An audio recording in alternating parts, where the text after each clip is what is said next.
약 35년간 나라를 빼앗긴 대한민국.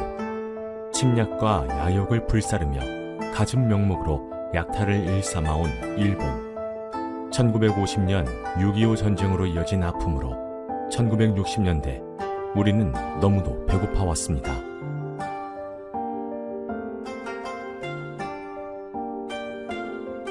쌀밥 한 그릇 실컷 먹는 것이 소원이었던 그 시절. 당시 우리나라는 유엔에 등록된 120개 나라 가운데 인도 다음으로 못 사는 나라였습니다. 젊은이들은 일자리를 찾아 어디론가 떠나야 했던 시절이었습니다. 소독정부와 대한민국 정부 양국 간의 협약에 의해 최초로 이루어진 파독광산 근로사업은 1963년 8월 13일 보건사회부 장관 모집 공고에 의해 500명을 모집합니다. 수천 명이 응시한 가운데 500명을 선발했고, 선발된 500명은 대한석탄공사 장성광업소에서 채탄에 관한 안전교육을 2주일 동안 철저하게 시켜 독일 탄광에서 잘 적응하도록 최선을 다했습니다. 대부분의 예비 광부들이 힘든 광산의 현장 교육을 처음 받았으나 독일행을 포기한 사람은 단 한 명도 없었습니다. 1963년 12월 21일 김포공항. 난생 처음 보는 대형 비행기에 몸을 싣고 흐느껴 오는 부모님과 형제들을 뒤로 한 채 부푼 꿈을 안고 247명의 한국 젊은이들이 독일을 향해 떠났습니다. 꿈을 이루기 위해 그리도 열망했던 독일행 첫 발디딤의 시간이었습니다. 건국 이래 최초로 정부가 주선한 나라와 나라 간의 계약에 의한 집단 취업. 낯설고 귀 설고 입설은 독일을 향해 떠났습니다. 사랑스런 가족과 이별을 해야 했지만 3년 뒤에 기약이 있었기에 슬픔과 이별도 잠시, 그들은 꿈에 부풀어 조국 땅을 그렇게 떠났습니다. 한국의 젊은이들은 가슴에 꿈을 안은 채 라인강의 기적을 이루어낸 독일 공업의 심장부 노르트라인 베스트팔렌주에 있는 루트 탄광지대의 에벨파워로 간 것입니다. 인력이 부족한 독일은 일본, 터키에 이어 한국과 기술 인력 교류 협력을 맺게 되었습니다. 그리하여 1963년 12월 처음으로 파견된 247명의 한국의 젊은이들은 지상교육을 받고 안전에 관한 제반교육을 숙지하는 지하 채탄 막장에 투입되어 일을 시작했습니다. 뒤이어 1964년 10월, 11월에도 계속적으로 파견이 이루어졌으며 1977년 47진까지 총 7,968명의 우리나라의 젊은 광산 인력이 독일 탄광에서 일하게 되었던 것입니다. 매일 새벽 4시면 어김없이 광산 기숙사에서 일어나 어둠을 뚫고 작업장까지 갔습니다. 지하 7,800m까지 수직으로 이동하는 엘리베이터를 타고 내려가야 석탄 막장으로 연결되었습니다. 내려갈수록 석탄과 돌가루 먼지와 지열, 채굴하기 위해 암벽 천장을 떠받치는 세관, 슈텐펠과 카펠, 기둥을 세우고 거는 작업은 체구가 작은 우리들에겐 무척이나 힘들었습니다.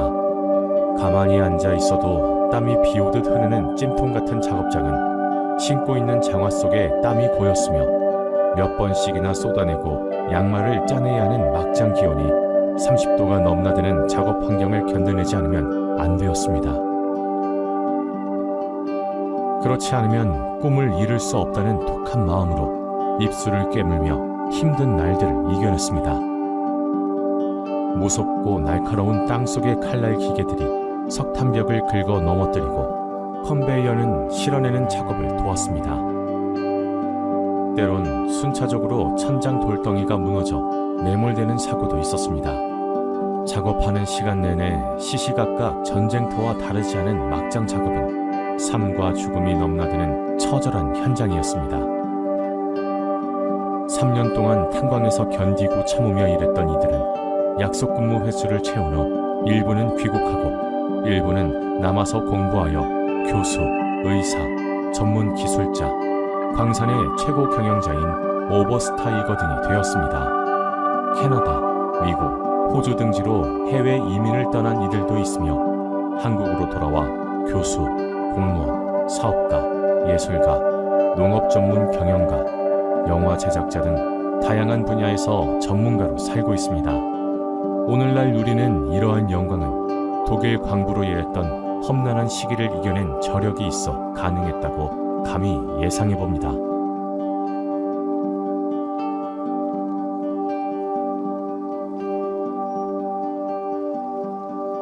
1966년 1월 128명의 우리 젊은 딸들이 독일인 비행기에 오릅니다. 이를 시작으로 약 10,000명 이상의 우리 간호사들이 독일의 병원으로 갔습니다. 왜 독일로 가야 했는지에 대해서는 아무도 이야기 못합니다. 아마 겪지 않은 사람은 그 심정을 잘 모를 것입니다. 한편에서는 그들을 부러워했습니다. 비록 어려운 길이지만 좋은 나라에 가서 좋은 대접받으며 우아한 간호사로서 일할 수 있으리라 믿고 기대했습니다.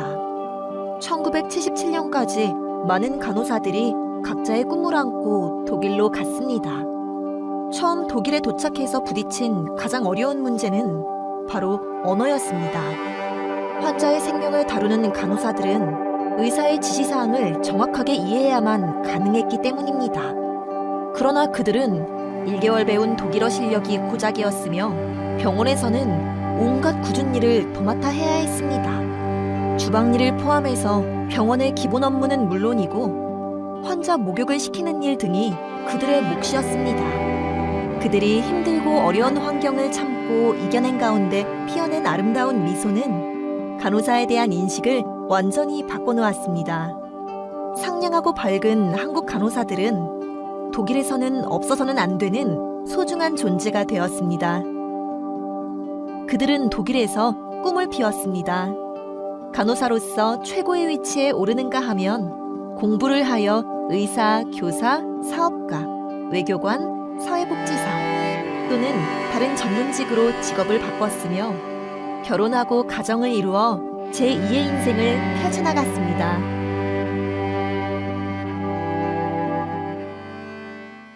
서독과 동독으로 분단된 독일. 그들의 처지와 우리는 같았습니다. 분단국 사이에는 철조망이 가로막고 서로 총부리를 겨누며 삼엄하게 지냈던 냉전의 자리. 그 아픔은 누구도 알지 못할 것입니다. 분단의 아픔을 딛고 우뚝 솟아오른 독일에 파견된 외화벌이 광부와 간호사들. 그들의 눈물과 피, 땀으로 번 돈은 고국으로 송금되어 조국 근대화의 종잣돈이 되었습니다.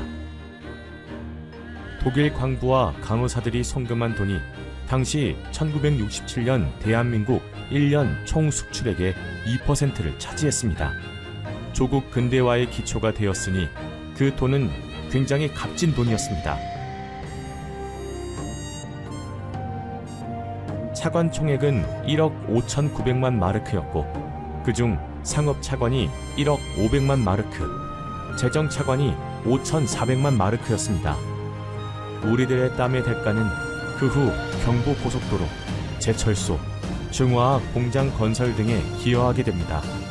그들 희생으로 번 돈은 국가 산업화의 부싯돌이 되었고 그 불이 타올라 오늘의 경제 대국이 된 것입니다.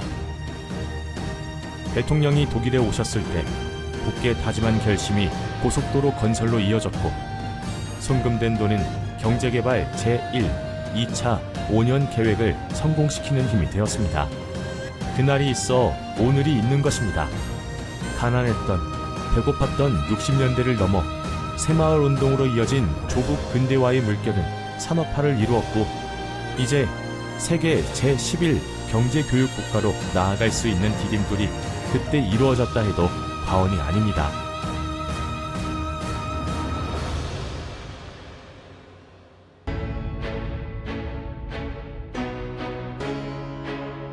옛 광산 로베르크에도 시간이 흘렀고 광부들이 일하는 모습을 볼 수 없게 되었습니다. 루르지어 140여 크고 작은 광산들이 밀집되어 있는 곳. 로베르크 광산에서는 한때 한국 젊은이들 500여 명이 근무했습니다. 그러나 광산은 서서히 규모가 줄어들다 2006년에 완전히 문을 닫았고 이곳은 새로운 시설로 탈바꿈하고 있습니다.